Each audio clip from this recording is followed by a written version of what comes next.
Mysticism या रहस्यवाद पूर्व से नहीं आता, ये भीतर से आता है। किसी भी मिस्टिकल या गूढ़ प्रक्रिया को करने से पहले अपने भीतर 5 मूल तत्वों को मजबूत करना जरूरी है। इन्हें योग विज्ञान में पंचभूतों या महातत्वों के नाम से जाना जाता है। ये शरीर, धरती, ये सृष्टि और ब्रह्मांड, ये सभी इन 5 तत्वों का ही खेल है। शरीर कुछ इस तरह बना है कि इस शरीर का 72% जल है, लगभग 12% धरती, 6% वायु है, 4% अग्नि है और बाकी सब स्पेस या आकाश है। आपके शरीर में ये 5 तत्व जिस तरह बर्ताव करते हैं उसी के अनुसार सब कुछ तय होता है। भूत यानी तत्व, भूत शुद्धि यानी तत्वों की विकृति से मुक्त हो जाना या तत्वों को शुद्ध करना, जिसका मतलब है भौतिक प्रकृति से मुक्त होना। आजकल शारीरिक और मनोवैज्ञानिक प्रक्रियाओं ने ज्यादातर इंसानों को पूरी तरह से जकड़ रखा है। हम जिसे अपना शरीर कहते हैं उसे हमने इकट्ठा किया है। हमारे दिमाग में जो कुछ चल रहा है वो उन यादों पर आधारित है जिन्हें हमने इकट्ठा किया है। इन दोनों के बीच आप क्या हैं और आपके अस्तित्व की मूल प्रकृति क्या है, ये पूरी तरह से खो गया है। अगर आप ऐसे आयामों तक जाना चाहते हैं जो अभी आपके अनुभव में नहीं हैं, वो आयाम जो मिस्टिकल या गूढ़ माने जाते हैं, तो सबसे पहले हमें 5 तत्वों को शुद्ध करना शुरू करना होगा, ताकि इनकी शुद्धता के कारण आप ये अंतर साफ साफ जान पाएं कि क्या भौतिक है, क्या मानसिक है और किस चीज का वास्तव में अस्तित्व है।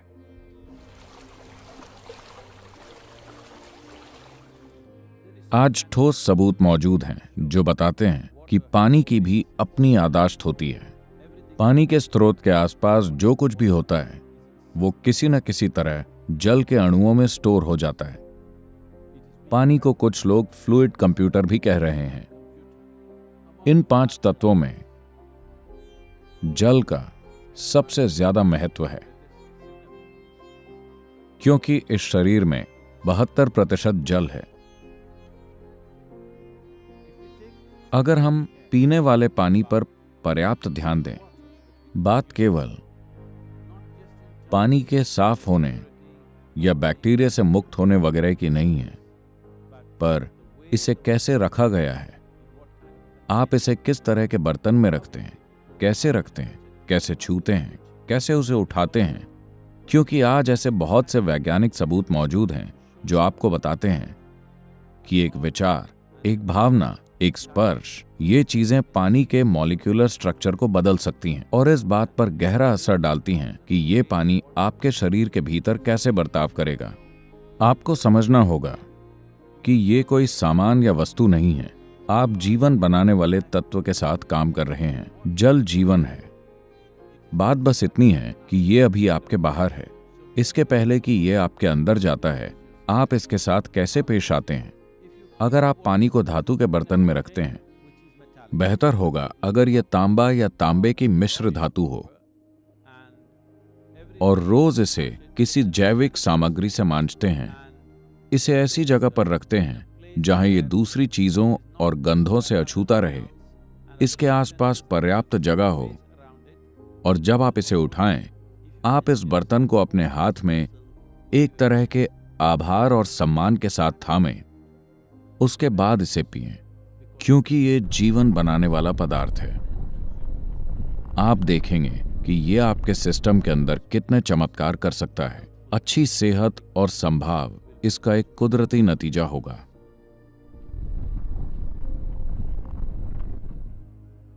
आप जिस मिट्टी पर चलते हैं उसकी अपनी एक समझ और याददाश्त है। तो भले ही आप किसी कंक्रीट जंगल में रहते हों, ये जरूरी है कि आप उस धरती के साथ संपर्क में रहें जिस पर आप रहते हैं। अपने लिए कुछ ऐसे तरीके बनाएं जिससे आप उस मिट्टी के, धरती के उस भाग से संपर्क बनाएं जिस पर आप रहते हैं। अपने नंगे हाथों और पैरों से, विशेष रूप से हथेलियां और पैर के तलवे, अगर वो रोज धरती के संपर्क में आते हैं भले ही कुछ मिनटों के लिए, तो आपके शरीर में एक तरह का तालमेल आ जाएगा सिर्फ धरती के संपर्क में रहने से। अगर आप अपने बगीचे में नंगे पैर कुछ मिनट बिता सकें, पेड़ पौधों को अपने हाथों से छुएं, क्योंकि यही आपके जीवन का आधार है। हर जीवन, आपका और दूसरे सभी जीवों का जीवन इस धरती से उपजा है। इसके संपर्क में रहें और अपने अंदर तालमेल लाएं।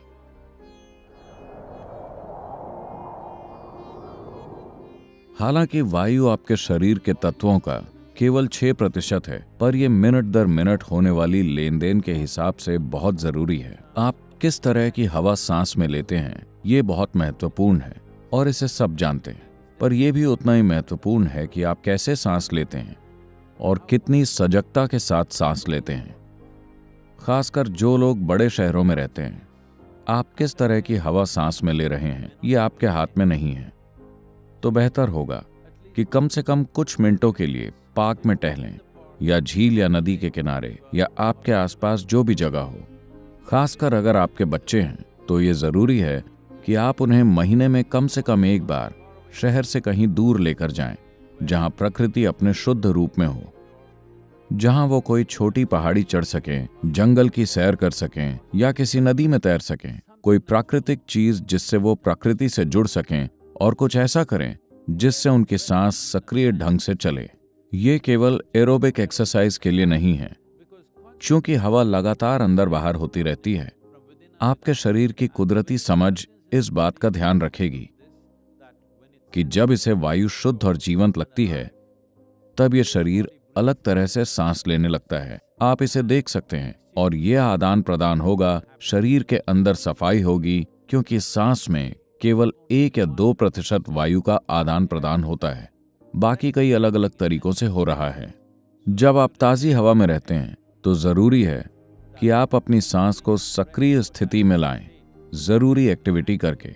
आपको बहुत ज्यादा थकाने वाली एक्टिविटी नहीं करनी है, बस आपकी सांस गहरी होनी चाहिए, सामान्य से थोड़ी गहरी। कुछ समय तक सांस ऐसी होनी चाहिए। खासकर बढ़ते बच्चों के लिए ये और भी अहम हो जाता है, क्योंकि ये उनके शरीर में मजबूती और ताकत लाता है। अगर आप रोज घर से बाहर नहीं निकल सकते, तो आप अपने घर में ही अपनी सांस की शुद्धि के लिए एक यौगिक अभ्यास कर सकते हैं, जिसे नाड़ी शुद्धि कहते हैं।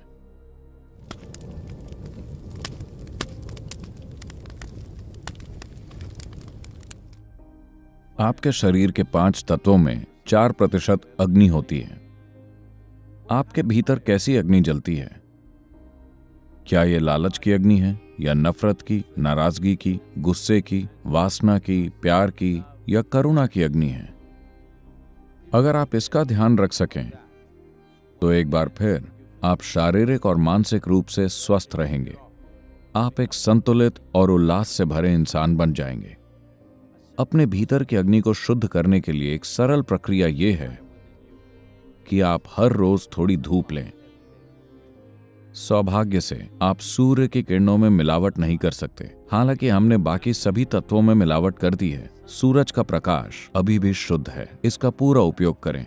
अगर आप अग्नि का उपयोग करना चाहें, तो आप बिना किसी तेल के तिनकों या लकड़ी से आग जला सकते हैं और अग्नि के सामने मुंह करके खड़े हो सकते हैं। दोनों हाथ खुले रखें और आंखें खुली रखें। कम से कम 3 मिनट तक अग्नि के पास रहें और फिर उसकी ओर अपनी पीठ करके अपनी रीढ़ की हड्डी पर रोशनी पड़ने दें। इससे आपका आभा मंडल शुद्ध होगा और आपके तंत्र को एक नया जीवन मिलेगा। इस तरह बाहर की अग्नि से संपर्क बनाकर अंदर की अग्नि को नए सिरे से जगाया जा सकता है। भारत में अग्नि के साथ किए जाने वाले सभी अनुष्ठानों का यही आधार है। अगर आपके लिए आग जलाना व्यावहारिक तौर पर संभव न हो, तो कम से कम तेल या घी का दीपक जला लें। दीपक जलाकर उसके आसपास रहें। पहले उसके आगे बैठें और फिर पीठ घुमाकर बैठें, ताकि अग्नि तत्व आपके भीतर नए सिरे से जाग सके।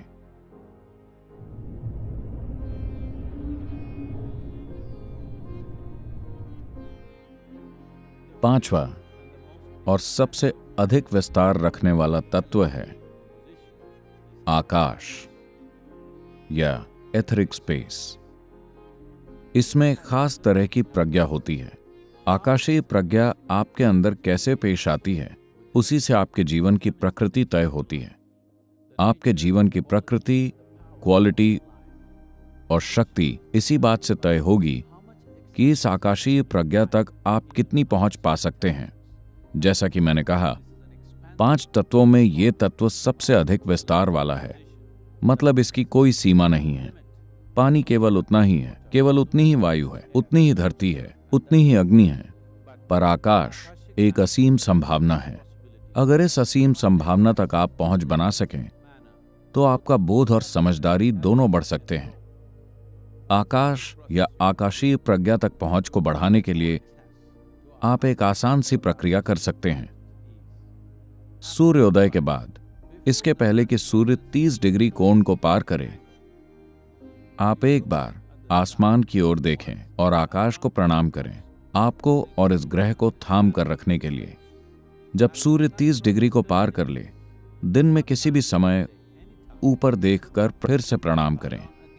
सूरज ढलने के बाद, ढलने के 40 मिनट के अंदर आकाश की ओर देखकर फिर से प्रणाम करें।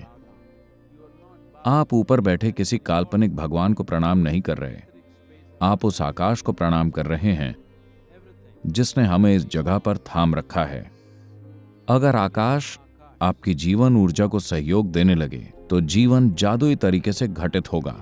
आपके पास एक ऐसी समझ आ जाएगी जिसके बारे में आपने कभी सोचा भी नहीं होगा। इंसान के लिए अपने जीवन में कृपा का तत्व प्राप्त करने के लिए शांभवी मुद्रा एक ऐसी प्रक्रिया है जो एक खिड़की को खोलने की तरह है, ताकि हम कृपा को प्राप्त कर सकें।